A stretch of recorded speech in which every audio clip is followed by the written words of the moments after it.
आदरणीय इस विद्यालय के निदेशक महोदय, सम्मानित प्राचार्य महोदय, आदरणीय शिक्षकगण, सम्मानित अभिभावकगण एवं प्यारे बच्चों, आज हम लोग पुनः एक उसी परंपरा को दोहराने के लिए यहाँ खड़े हुए हैं जिसे हम लोग स्वतंत्रता दिवस मानते हैं और इसे जश्नपूर्वक मनाया करते हैं हमेशा। लेकिन इस बार इस जश्न में एक विघ्न पैदा हुई और वह विघ्न एक तथाकथित वैश्विक महामारी जिसे कोरोना कहा जाता है, इस वजह से इस समारोह में न तो वो जश्न है न वो जश्न है। फिर भी हम लोग औपचारिकता बस इस समारोह को मना रहे हैं और मनाने के लिए एकत्रित हुए हैं। इसीलिए एक बार पुनः मैं स्वतंत्रता दिवस समारोह के अवसर पर आप सभी को हार्दिक शुभकामनाएं अर्पित करता हूं और अब मैं अपनी बात आगे बढ़ाता हूं। मेरे से पूर्व जितने भी वक्तागण थे, सबने आज़ादी के विषय में बहुत सारी बातें कही। आप लोगों को मालूम होगा कि जिस समय हमारा देश गुलाम हुआ, उस समय भी इस देश से मोहब्बत करने वाले अनेक लोग थे। बस चंद मुट्ठी भर ही लोग ऐसे थे जिन्होंने इस पूरे देश को गुलामी की जंजीरों में जकड़ने में अपनी सहायता प्रदान की और हम बहुसंख्यक होते हुए भी अपनी आंखों के सामने यह सब कुछ होते हुए देख रहे थे। कहाँ कमी रही हमसे, इस बात का मूल्यांकन आज हमें करना है। हमें उस इतिहास को आंख बंद कर नहीं मान लेना है जो इतिहास आज तक हम पढ़ते आए हैं। हमें इतिहास का दोबारा से मूल्यांकन और अनुसंधान करना होगा, क्योंकि जहाँ तक मुझे पता चला कि इतिहास भी ऐसे लोगों ने लिखा जो तथाकथित तुष्टीकरण के शिकार थे या राजनीति में अपनी पैठ बनाना चाहते थे, और उन्हीं के इतिहास को हम लोग अभी तक मानते आ रहे हैं और अपने दिमाग से कुछ भी नहीं सोच सकते कि हकीकत क्या है इसके पीछे। इसीलिए आज ज़रूरत है, आज स्वतंत्रता दिवस के शुभ अवसर पर इस तिरंगे के नीचे हम लोगों को कसम खाना होगा कि जो बातें हमसे कही जाती हैं, बड़े बड़े लोगों, बुद्धिजीवियों, विद्वानों के द्वारा जो बातें हमें समझाई जाती हैं, हम उसे आंख मूंद करके मान नहीं लेंगे, बल्कि उस पर अनुसंधान करेंगे, उसकी सच्चाई से वाकिफ होंगे, तभी उस पर अमल करने की कोशिश करेंगे। स्वाधीनता संग्राम में जिन सेनानियों ने अपने प्राणों की आहुति दी, यहाँ तक कि उन सेनानियों के परिजनों ने भी अपने प्राणों की आहुति दी। आज के परिप्रेक्ष्य में अगर हम देखें, अगर कहीं अभी हमारा भारत गुलाम होता तो हम लोग एक परिवार से एक आदमी को घर से निकाल देते कि जाओ तुम्हें यह काम करना है। हम लोगों को अभी और दूसरे काम है वो करना है। लेकिन इस भारत में एक स्वतंत्रता सेनानी ऐसे भी हुए जिसका पूरा खानदान इस देश की आज़ादी में खुद को न्योछावर कर दिया। तो मैं उनका नाम नहीं लेना चाहूँगा क्योंकि उनके नाम से बहुत लोगों को आपत्ति भी है। फिर भी मैं संकेत में कहता हूँ कि ऐसे भी स्वतंत्रता सेनानी थे जिन्होंने खानदान सहित इस स्वाधीनता संग्राम में सब कुछ न्योछावर कर दिया। लेकिन इतिहास ने स्वाधीनता संग्राम के इस नायक को वह स्थान नहीं दिया जिसके वो हकदार थे। इसीलिए आज हमारे पास बहुत सारे ऐसे संचार के माध्यम हैं जिसकी बदौलत हम सच्चाई से रूबरू हो सकते हैं। तो आज मैं आप सबों से विनती करता हूं कि जो बातें आपके नेता आपको सुनाते हैं, जो बातें मीडिया आपको सुनाती है, जो आप टीवी पर रेडियो में सुनते हैं, उसे कभी भी सत्य नहीं मान लेना आपको, बल्कि उसकी सच्चाई से आपको विभिन्न तरह के माध्यमों से अवगत होना है, तब जाकर ही उसे सत्य मानना नहीं तो फिर हम उसी स्थिति में पहुंच जाएंगे जब हमारा भारत गुलाम हुआ था। चंद मुट्ठी भर लोगों ने करोड़ों लोगों को गुलाम बना दिया। इसीलिए हम इस गौरव में कभी न रहे, इस घमंड में कभी न रहे कि हम लोग ठीक है, बहुसंख्यक जनता ठीक है, इस देश का बाल बांका नहीं हो सकता है। कभी तो हमारा भारत इंडोनेशिया से म्यांमार तक था, लेकिन अभी शहरियों में कहा जाता है कि कुछ बात है इसमें कि हस्ती मिटती नहीं हमारी। आप किस हस्ती की बात करते हैं? आप सिकुड़ते सिकुड़ते इस छोटे से भारत तक आ चुके हैं। जो भारत कभी इंडोनेशिया से म्यांमार तक था वो कहाँ लुप्त हो गया? तो क्यों न मैं मान लूँ कि ये भी खत्म हो सकता है। अगर हम लोगों की सक्रिय भागीदारी इसमें नहीं होगी तो फिर से भारत उसी स्थिति में पहुंच जाएगा, सिकुड़ता सिकुड़ता एक जिले के बराबर का हो जाएगा। इसीलिए आज स्वाधीनता दिवस के शुभ अवसर पर हम लोगों को ये प्रण लेना होगा कि हम लोग देश के प्रति अपनी जवाबदारी निर्धारित करें कि हमें क्या करना चाहिए। जीवन यापन के बहुत सारे काम हैं, उसे भी करते हुए हमें एक वैकल्पिक काम यह भी करना है कि देश में क्या हो रहा है, कौन सी साजिश चल रही है, इनसे हमें अवगत होना पड़ेगा। तो जश्न का तो माहौल है नहीं, हम लोग आज औपचारिकता बस इस त्यौहार को मना रहे हैं। जितने सारे त्यौहार थे सब यूं ही खामोशी से निकल गए।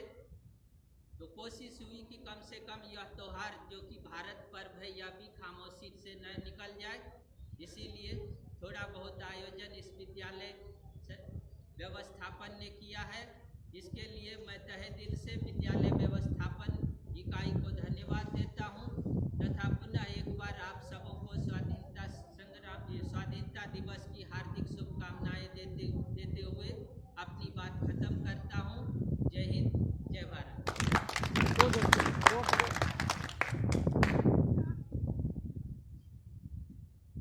बहुत बहुत धन्यवाद मान्यवर अभिनव वर्मा सर।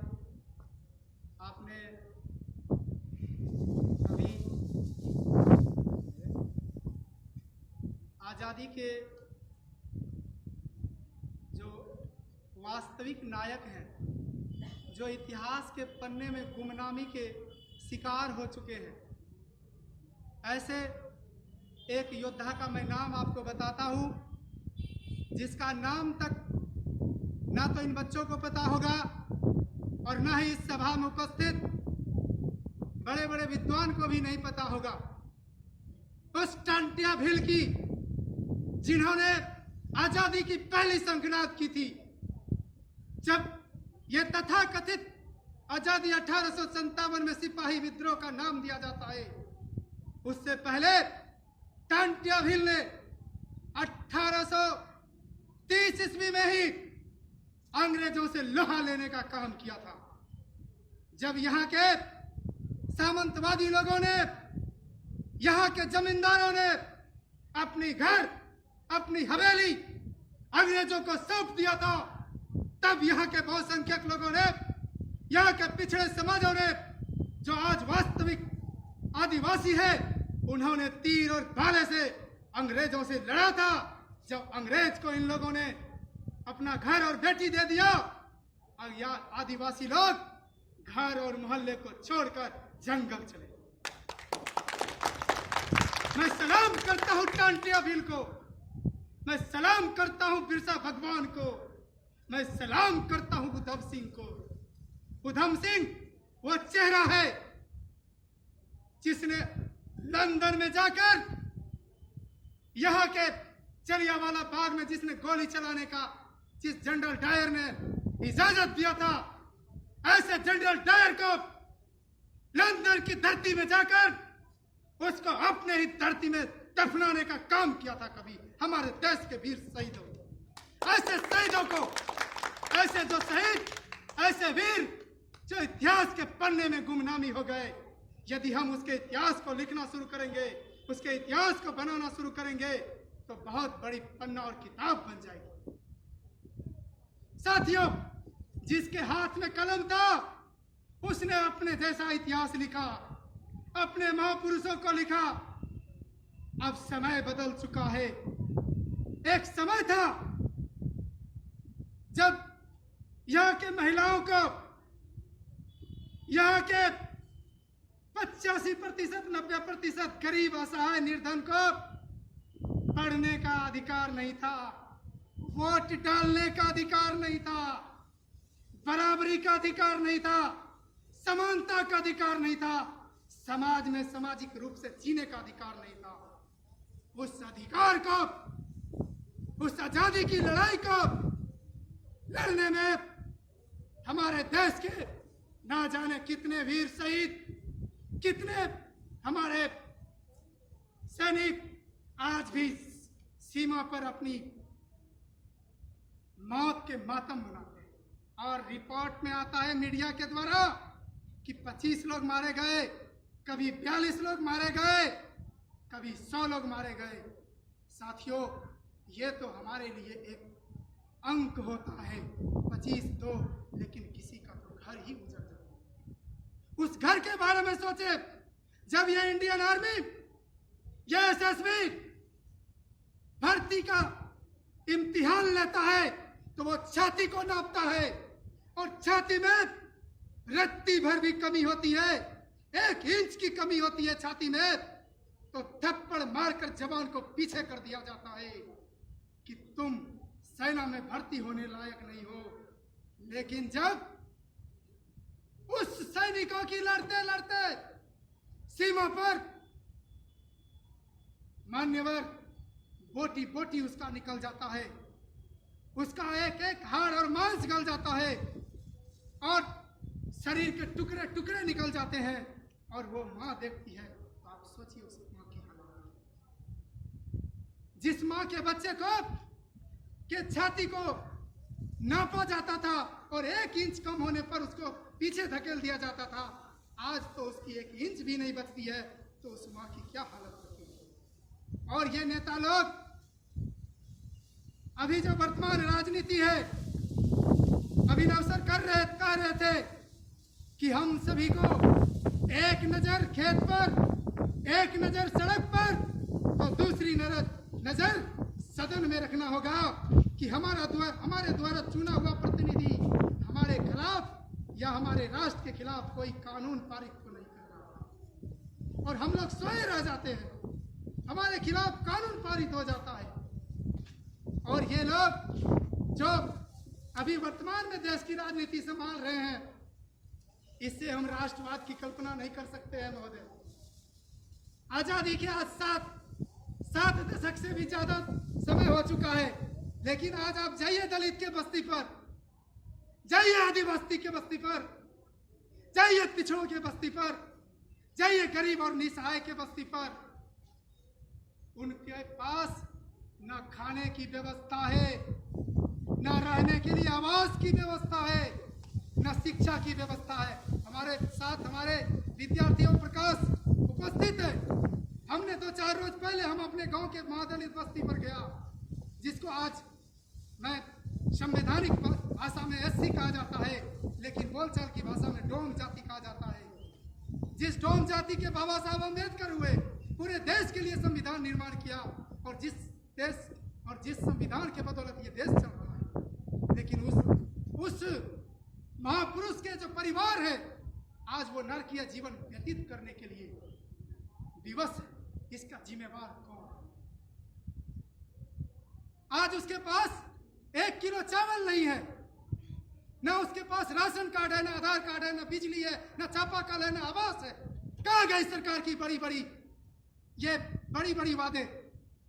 आज तक की 70 साल की सरकार उसके लिए कुछ नहीं कर पाया। इसलिए साथियों, हम लोगों को इस देश के वास्ते, इस राष्ट्र के वास्ते, इस समाज के वास्ते, और शिक्षा एक बहुत बड़ा हथियार है। Education is the best chiffon whip. Without education we can not do anything else. हमारे पास, हम जो पिछड़े हैं, इसका मुख्य कारण है शिक्षा। यदि जो शिक्षा शेरनी का दूध है, जो जितना पिएगा वो उतना दहाड़ेगा। आज भारत में गरीब, अल्पसंख्यक, पिछड़े लोग भी बोलने चलने लगा है। इसका मुख्य कारण है उस व्यक्ति में शिक्षा का प्रचार प्रसार। इसलिए ये विद्यालय है। हम आप लोगों को विश्वास दिलाते हैं कि ऐसे बस्ती में जहां तक अभी शिक्षा की अलख नहीं पहुंची है, उस बस्ती में भी हम शिक्षा का दीप जलाने का प्रयत्न आजीवन करते रहेंगे। यदि मेरा जीवन और कुछ दिन चला, मैं कभी झुकूंगा नहीं। गरज कर कहता हूं, गगन झुका दूंगा। अगर आप लोगों का सहयोग मिलता रहा तो एक नया इतिहास पैदा करूंगा। वो इतिहास जो चंद्रशेखर आजाद ने लिखा था, जो नेताजी सुभाष चंद्र ने लिखा था, जो वीर शहीद भगत सिंह ने लिखा था, उधम सिंह ने लिखा था, झांसी की रानी और महात्मा गांधी, वीर सावरकर जैसे महापुरुषों ने लिखा था। मैं स्वतंत्रता दिवस के 74वीं वर्षगांठ पर उन सभी शहीदों को तहे दिल से अश्रुपूर्ण सम्मान करते हुए आप सभी को विद्यालय परिवार से हार्दिक हार्दिक शुभकामनाएं। और इस वैश्विक महामारी में आप लोगों से हमारी प्रार्थना है, विद्यालय परिवार से की ओर से प्रार्थना है कि आप लोग 2 गज की दूरी को बनाए रखें, समाज में समरसता को बनाए रखें। समाज की जो हमारी जो राष्ट्र की सबसे बड़ी संपत्ति है एकता और अखंडता, इसको बचाए रखें, भाईचारा को बचाए रखें। आसपास में यदि कोई गरीब निसहाय है, इस लॉकडाउन और कोरोना महामारी में यदि उसकी समस्या बढ़ती जा रही है, तो उसको आप भाई समझ करके उसकी समस्या को अपना समस्या समझें और यथा योग्य उनकी भी सेवा करें। और देश, ये जो बच्चा है देश का सबसे कोमल, ये फूल के समान है, इसलिए सारी संस्थाएं खुल गई है, विद्यालय बंद है।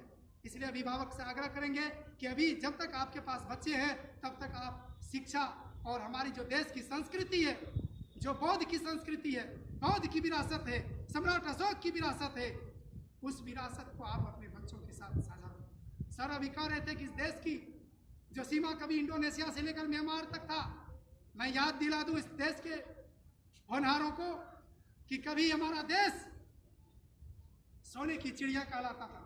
आप इतिहास में पढ़ो और पता लगाओ कि किस काल को देश में सोने की चिड़िया कही जाती है। आज सोने की चिड़िया आज भी है, आज भी यह देश सोने की चिड़िया है।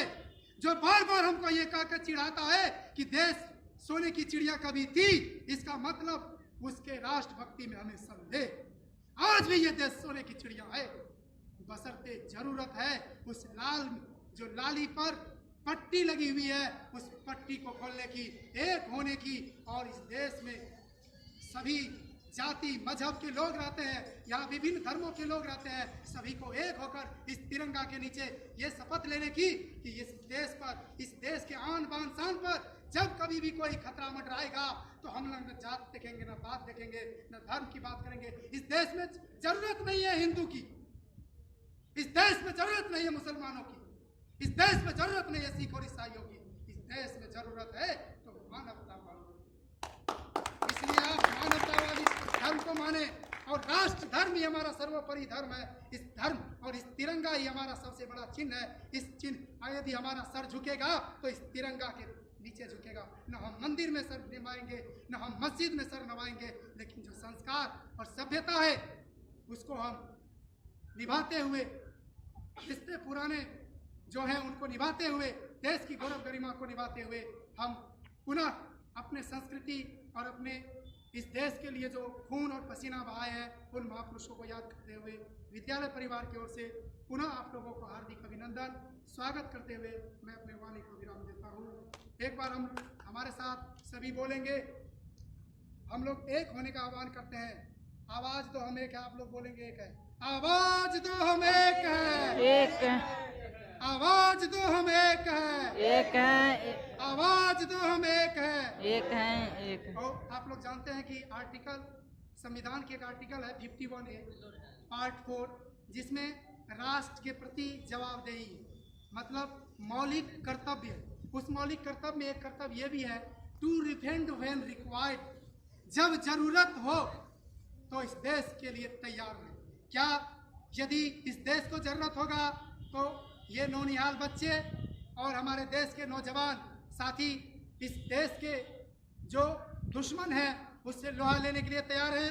बोलिए, तैयार है? तैयार है। टू डिफेंड व्हेन रिक्वायर्ड, पुकारे जाने पर तैयार रहेंगे, क्योंकि आप जानते हैं कि हमारे देश पर कई देशों की तिरछी नजर है। इधर से पाकिस्तान परस्त उधर से चीन की शैतानी हरकत और ना जाने कितने कितने विकसित और विकासशील देश हमारे इस सोने की चिड़िया पर आंख लगाए बैठी है।